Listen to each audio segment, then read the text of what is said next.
Ассаламу алейкум, қайырлы күн. Амансыздар ма? Бүгін бізде қысқа нұсқа форматтағы дәріс болады. Дәрісіміздің аты адам адамның айнасы. Оның үстіне шариғатта мынау сондай хадис бар: мұсылманның айнасы. Шын мәнінде бұл өмірдің өзінше бір заңдылығы. Осы жайлы сіздермен бір қысқаша эфир ретінде бөліскім келіп отыр. Мейірім-махаббатпен қабыл алыңыздар, лайк басып сақтап алыңыздар. Өздеріңіздің достарыңызбен бөлісе отырыңыздар, жарайды ма? Дауысты бағалап жіберіңіздер. Мен мына жерге тақырыпты жазып қояйын.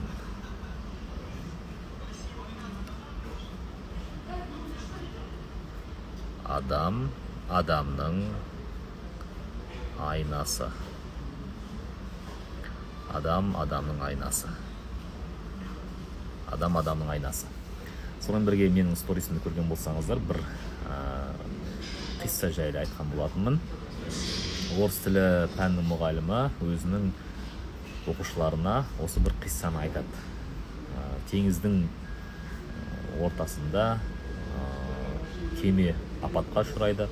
Сөйтіп одан тек қана ерлі-зайыпты аман қалып, шетте тұрған бір қайыққа жүзіп барады. Ал қайықта бір ғана орын бар екен.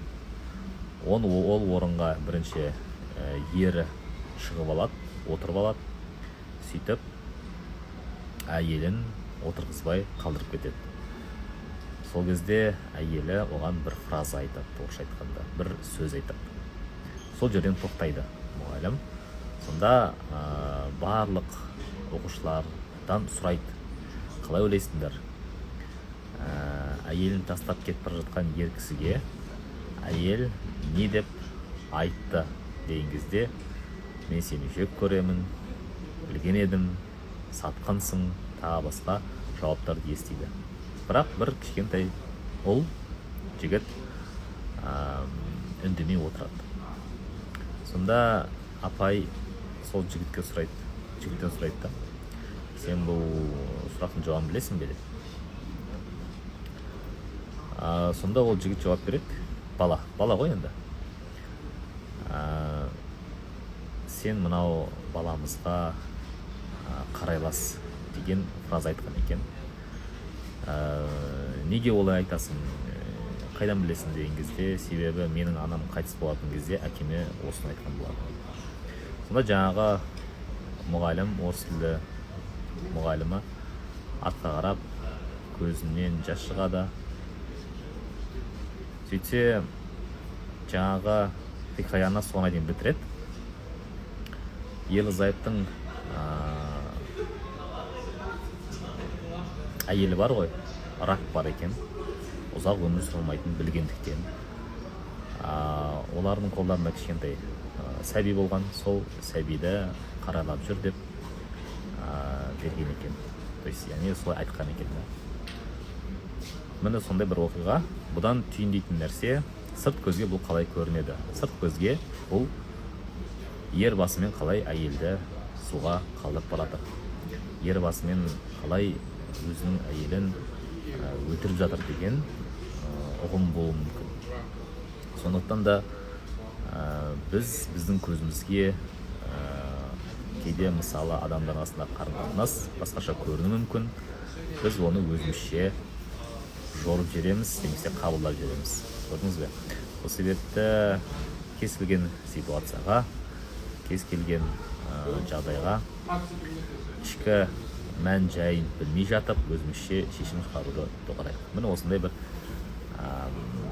позитивті түйін сіздерге айтқым келіп отыр.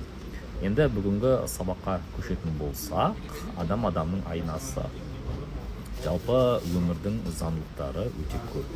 Соның бірі осы заңдылық. Біз кейде өзіміздің алдымыздан шыққан жақсы адамды қалыпты қабылдаймыз. Ол жақсы адам, өйткені мен де жақсымын, мен осындай қарым-қатынасқа лайықтымын, Құдайға шүкір деген секілді қарым-қатынас ұстанамыз. Ал егер өмірімізде жаман адам кездессе, бізге ұнамайтын, қабылдағымыз келмейтін дегендей, ол кезде біз не істейміз? Бұл адам жаман, мен бұл адаммен қарым-қатынасқа лайықты емеспін деді. Бірақ шындығында сондай ма? Шындығында біз ішкі жан дүниеміздің айнасын көреді екенбіз. Біз ішкі жан дүниеміздің айнасын көреді екенбіз. Яғни сіз кездестірген адамдар шын мәнінде сіздің ішкі жан дүниеңіздің бір бөлшектері. Оның ішінде жақсы да бар, жаман да бар. Көрдіңіз ба? Егер сіздің өміріңізде жаман адам кездескен болса, сіздің ойыңызша, біліңіз, ол сіздің ішкі жан дүниеңіздің бір бөлшегінің проекциясы. Ол жақсы да емес, жаман да емес. Ол дегеніміз өмір немесе Алла тағала сізге сол адамды не үшін жіберіп жатыр? Жаныңның осы бір бөлшегіңді тазарт. Мына адам арқылы соны анықта, соны түсін деп сізге белгі береді екен. Егер сіз сол белгіні мойындап қабылдасаңыз, онда жаңағы жаман болып көрінген адам керісінше сіздің досыңызға айналуы мүмкін екен. Сондықтан да айтады, тағы да хадисте, ең жек көретін адамың ең жақын адамға айналуы мүмкін, ең жақын адамың ең сондай бір жек көретін дұшпанға айналуы мүмкін дейді. Бір Алла біледі, адамның ішінде не бар, не жоқ екенін. Сондықтан біз тек қана өзіміздің ішкі жан дүниемізбен жұмыс жасағанымыз дұрыс болады. Бүгінгі сүйінші хабарды естіген шығарсыздар, иә? Бүгінгі сүйінші хабарымыз бізде 99-шы марафоншымыз көлікке ие болып отыр. Кейбір адамдар ойлайды екен, ойбай, мына кісілер неме көлік таратады ма, біз де көлік алайық деп. Жоқ, біз көлік таратпаймыз. Біз сізге өзіңіздің армандаған, өзіңіздің қалауыңыздағы көлікті алуға рұқсат беруді үйретеміз. Өзіңіздің ішкі түйсігіңізге сол модельді, сол образды құрастырып бекітесіз. Иншалла, ерте ме, кеш пе, Алланың қалауымен өзіңіздің сол армандаған көлігіңізге көзді ашып жұмғанша жетесіз. Құдай қаласа. Соның бірі бүгінгі Айтолқын ханым. Менің сторисімді көрген болсаңыздар, сол кісі кеше автосалоннан жаңа Nissan көлігін алды. Ол кісі негізі Шығыс Қазақстан облысы Семей қаласынан болады екен. Өскеменнен болады екен. Өскеменнен келіп Алматыға келіп көлікті болып сондай бір жақсы сүйінші хабармен бөліскен болады. Мен де сізбен бөлісіп отырмын. Бұл бізде 2 жылдың көлеміндегі 99-шы марафоншымыз көлікке ие болып отыр. Оны айтылмағандар қаншама бар.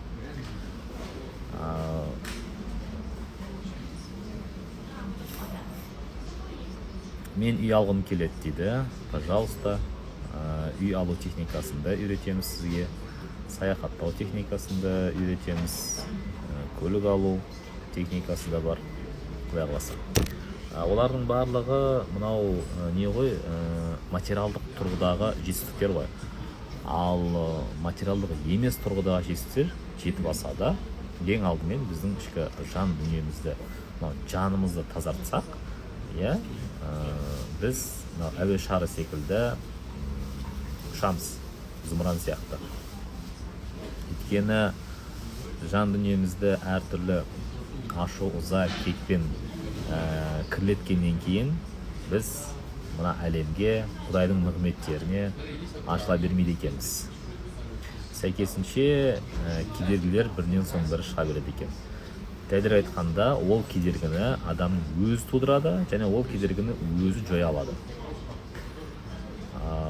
Иншалла, сол курс барысында сіз үйренесіз қалай жан дүниеңіздегі кедергілерді тазартуға болады. Солай.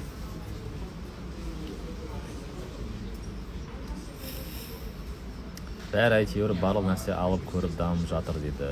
Осы тек мен ғана қалып баратқан сияқтымын дейді. Жоқ, олай емес. Өйткені Инстаграмнан біз көбінесе жетістіктерді көреміз. Ал қателіктерді адамдар көрсетпейді. Өйткені солай тәрбиеледі ғой. Қателігіңді көрсетпе. Түсіндіңіз ба? Шын мәнінде кесілген жетістіктің артында көптеген қателіктер, тәжірибелер, өкініштер, тағы басқа сондай бір адамның жанына жара болып тиген жақпайтын іс-әрекеттер, ситуациялар болуы мүмкін, бірақ ол адам мойымай табандылықпен жаймен өзін өзгерту арқылы жетті. Мысалы, мен кеше өзім инсайт алып отырмын да, бүгін бір сондай бір ашық әңгіме болсын. Кеше менде мынандай бір инсайт болды. Осыдан 2 жыл алдын менде 2 жыл алдын 2,5 жыл алдын 2,5 жыл алдын 2 жыл алдын менде көлік болған жоқ. Мен кәдімгі қоғамдық автобуспен жұмысқа барып, жұмыстан келетінмін. Естеріңізде болса, автобус ішінде отырып тікелей эфирде жүргізген болатын бірнеше рет. Және ол мен үшін қалыпты нәрсе болады. Бірақ менде өзімде сенімділік болды. Ерте ме кеш пе, Құдай қаласа, көлік болады менде. Өзім армандаған көлігім болады деген секілді. И жаймен мен өзіммен жұмыс жасадым. Әйтпесе, мен де ол кезде Инстаграмнан көптеген адамдардың жестерін көретінмін. Бірақ ол кезде мен түсіндім, адамдар көбінесе жеткен жетістіктерін салады, ал минустарын салмайды. Және ол норма, достар. Сол себепті мен айтамын ғой, өзіңізді өзгемен салыстырмаңыздар. Өзіңізді тек өзіңізбен ғана салыстырыңыз. Егер өзіңізбен салыстыратын болсаңыз, яғни тек қана өткен шағыңызбен, өткен іс-әрекеттермен салыстыратын болсаңыз, соны саралап алға жылжуға болады. Ал егер өзгемен салыстыратын болсаңыз, онда біліңіз, сол сәттен бастап жалған мақсат қойыла бастайды. Түсіндіңіз ба? Жалған мақсат ол түбінде сізге рахат әкелмейді. Қалай мықты ортаға қосылуға болады дейді. Ешқалай. Мықтылардың қатарында болғыңыз келсе, алдымен өзіңіз мықты болыңыз. Егер сіз өзіңіз мықты болсаңыз, мықты орта сізді өзі-ақ тартып алады өзіне. Түсіндіңіз ба? Әр нәрсенің өзінің тартылыс нүктесі болады. Және тартылыс нүктесіне қосылу үшін сіз ой арқылы қосыласыз. Мысалы, сіз егер күн болсаңыз, күн жүйесінде өзі 9 планета бар. Солар айналып жүреді өзі. Өйткені күн ол өзінің мынандай бір термоядролық процесс арқылы нұр шашып жатыр дейік. Сол секілді сіз егер күн сияқты нұрын шашсаңыз, сіздің қасыңызға адамдар тартылады өзі. Сәйкесінше, егер біз күн емес, қараңғылықты шашатын болсақ, немесе у шашатын болсақ, сәйкесінше сондай адамды өмірімізге, немесе ортаны тартыламыз. Сондықтан да менің бір ұстазым айтпақшы, вся проблема в башне дейді ғой. Мынау санамызды, сана сезімімізді жүйелемей, түземей, өміріміздің түзеліп жүйеленуі екіталай. Жанды қалай тазартуға болады? 20 күн марафон арқылы тазартасыз. Мені танымайтын адам ашылай көмек сұрай берсе, өтініп, мұны қалай түсінемін, ол менде бар ма, мен бірақ тіпті қарызға алмаймын, алсам да тез қайтаруға тырысамын. Сонда бұл не зат дейсіз ба? Мен ойымша, бұл сіздің өткен шақтағы қатты бір біреуге жасағыңыз келген қамқорлығыңыздың нәтижесі деп ойлаймын. Өз-өзімен жұмыс істей беремін деп шаршаған кезде қалай шабыт алуға болады дейді. Менің ойымша, сізде теория көп, практика аз. Практиканы көбейтіңіз, теорияны азайтыңыз.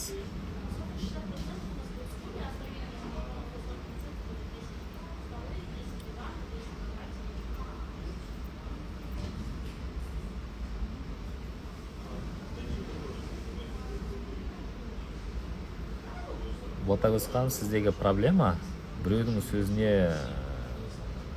тәуелді болып тұр ғой.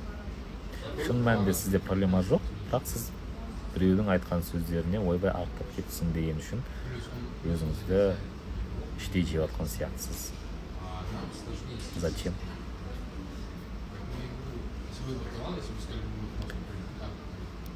Жақсы, осы жетер сізге. Аз-аздан білім беріп отырам. Зато несін көресіздер. Айтпақшы сіздермен бөлісейін мені. Қайда кеттіңіз? Кешегі ханымдар мен мырзалар, менің есімім Гүлбаршын, Шығыс Қазақстан облысы Өскемен қаласынан келіп отырмын. Бұл бүгінгі осындай қуанышыммен бөліскім келіп отыр. Менің осындай нәтижеге, осындай жетістікке жеткенім, бұл менің Алмас Ақынның 120 күндік марафоны, өзіңе өзің сыйлық бол атты өз өмірімнің қожайыны сабағына қатыса отырып, 4 айлық курсын ала отырып, осындай жетістікке жеттім. Бұл жерде мен өзім өзгеріп, ойымды өзгертіп, өзіме қараған айналам өзгеріп, сондай жақсы жетістіктерге жетіп жатырмын. Бұл жерде сабақта біз жаңағы түйсікке шығу, бұйымтай жасау, армандау, мақсат қою, әрекет жасау, осындай сабақ ала отырып, осындай жетістіктерге жеттім. Сол қуанышыммен бүгін бөлісейін деп едім. Осы бір айдың ішінде алған біліміме сәйкес осындай нәтиже шығарып отырмын. Өзімнің кураторым Балмұхан мырзаға, Дана ханымға, группаластарыма, соның ішіндегі бади достарыма, бірінші Аллах болса, екінші Алмас Ақынның берген осындай біліміне нәтижем осындай бүгінгі осындай қуанышты болып отырмын. Бәріне жұғысты болсын, бәріне рахмет айтамын. Кешегі ханымдар мен мырзалар, менің есімім Гүлбаршын, Шығыс Қазақстан облысы. Мінекей достар, міне сіздерге көз алдарыңызға нақты дәлелмен шығарып отырмын. Бұл осы кеше ғана болған оқиға. Қайтып қуанбайсыз. Әрбір қазақ көлік алып жатса, үй алып жатса, қуанышына қуанасың ғой. Өйткені бізде мынандай не бар да? Қағида бар. Қуанышыңмен бөліс көбейсін деген. Біз марафоншыларға айтамыз. Қандай қуаныш болса да, кішкентай болсын, үлкен болсын, айырмашылық жоқ. Бөлсіңдер деп. Сәйкесінше мені бөлісіп жатыр. Көрдіңіздер ма? Ал көп жағдайда адамдар тіпті өзінің қуанышын бөлісуден қорқады екен. Бар ма араларыңызда бөлісуден қорқатын? Анау бөліссем егер көз тиіп қалады, сөз тиіп қалады, сосын ол орындалмай қалады деген бар ма? Кімде бар сондай?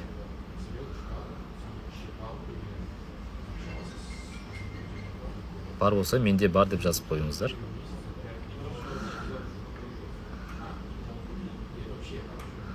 Анау болады ғой жаңағы. Иә дейді, иә көздігінен қорқамыз дейді. Көрдіңіз бе, сол қорқыныш бізді қуанышпен бөлісуге кедергі болады да. Сәйкесінше біз өзіміз қуаныштан қорқады екенбіз да. Қуанышты сәттерден, қуанышты жүруден, ләззат алудан. Сәйкесінше сіздің ішкі түйсігіңіз былай ойлайды. Аха, қожайын қуаныштан қорқады. Ендеше біз қожайынның өміріне қуанышты сәттерді азайтуымыз керек. Оның орнына үрей, қорқынышты сәттерді көбейтейік дейді да. Сіздің фокусыңызды қуанышты емес, позитивті емес, негативті заттарға аудара бастайды. Содан кейін отырамыз, ел жұрттың бәрі жемқор, ел жұрттың бәрі көре алмайды мені, ел жұрттың бәрі жек көреді, тағы басқа. Сондай достар.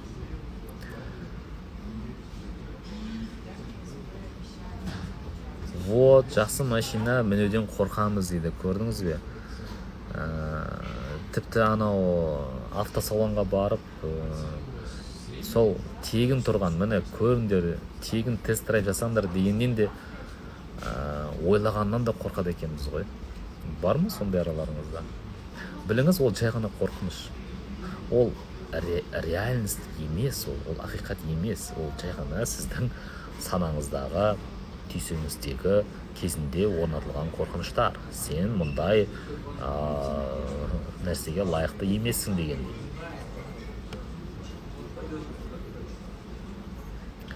Вот, міне күйеуім күліп қуанып жүрсем, неге мәссің деді. Көрдіңіз, жай ғана қуанып жүрудің өзі, ол бір жабайылық секілді да. Шын мәнінде ондай емес қой.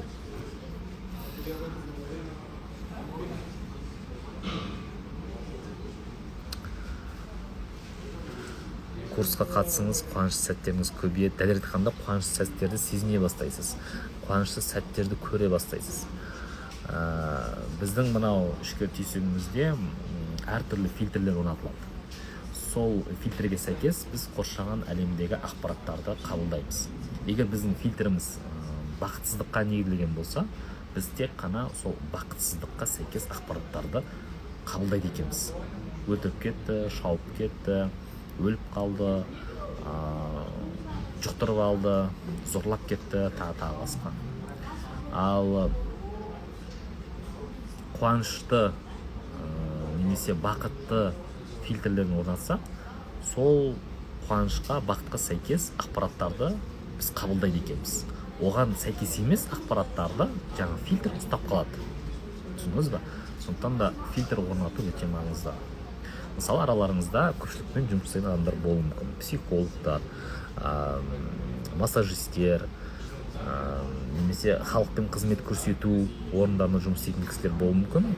И байқасаңыз, жақсы клиент келсе, сіздің де көңіл күйіңіз жақсы болады. Жаман клиент келіп қалса, сондай ашулы, ызақор, сізде де біртүрлі сезім қалып қалады. Неге? Өйткені сізде фильтр жоқ. Кімде осындай жағдай болды? Мысалы, массаж жасадыңыз бір адамға, ол сонда бір негативті айтып, и сізге де ол жұғып кетті, да? Мысалы, қолыңыз ауыр, жан дүниеңіз ауырлап кетті.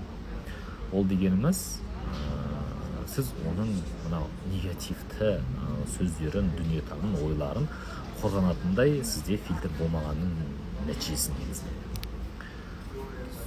Сондай лайфхактар бар.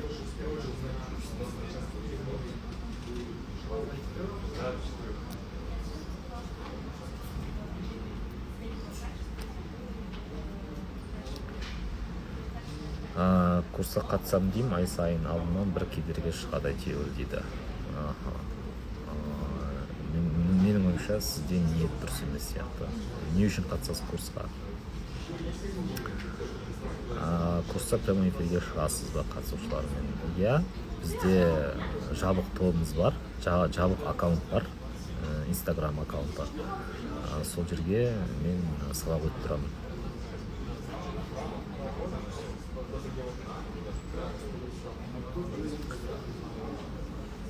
Сила подсознания кітабын оқитын сайтты айтып жіберіңізші дейді. Валерий Синевтің сайтында болу керек. Бұрын болған, қазір білген бар ма жоқ па? Фильтр жасап бересіз ба дейді. Фильтрді жасап қойғанбыз, негізінде ол сабақта бар. Бақыт фильтрін орнатуға болады. Сол бақыт фильтрін қалай орнату керек, соны үйреніп алсаңыз, кейін кез келген фильтрді орната бересіз. Марафонның екінші дистанциясын жалғастырайын деген көп балалы аналарға жеңілдік бар ма? Иә, бар. Көп балалы аналарға бізде жеңілдік бар. Тамаша.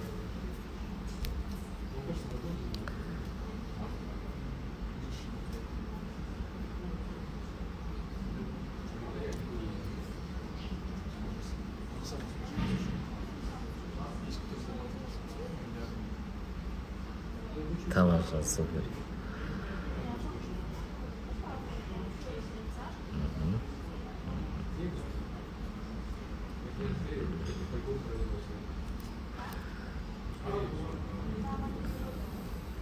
Біз көбінесе мынау фокусты негативке қойып қоямыз ғой. Сәйкесінше сол жаман ойдан, жаман ситуациялардан шыға алмай қаламыз да. Ал курс барысында сіз фокусты негативтен позитивке ауыстыруды үйренесіз. Яғни қаламайтын нәрседен қалайтын нәрсеге ауыстырасыз фокусты. Сонда ғана сіздің жолыңыз ашылады. Сонда ғана сізде жаңа мүмкіндіктердің есігі ашылады. Егер біз мысалы қаламайтын нәрсені көп ойлайтын айтатын болсақ, сол қаламайтын нәрсе болады екен. Мен болашақта мынандай күйеуім мынандай болғанын қаламаймын дедіңіз бе? Тура сондай еркекке жолығасыз. Мысалы, кім болашақ әйелін мынандай болған қалаған жоқ? Кім болашақ күйеуін осындай қазіргідей болған қалаған жоқ? Байқасаңыздар, тура сондай еркекке, әйелге жол.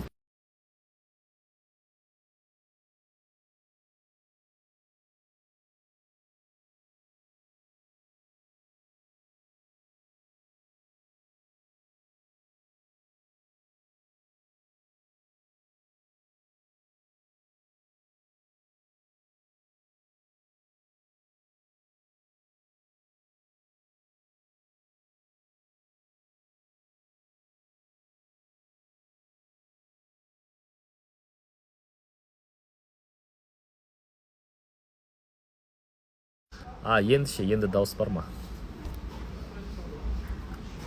1 1 2 4 5 маған хабарласып қалды. Дауыс. О май гад деп қойыңызшы.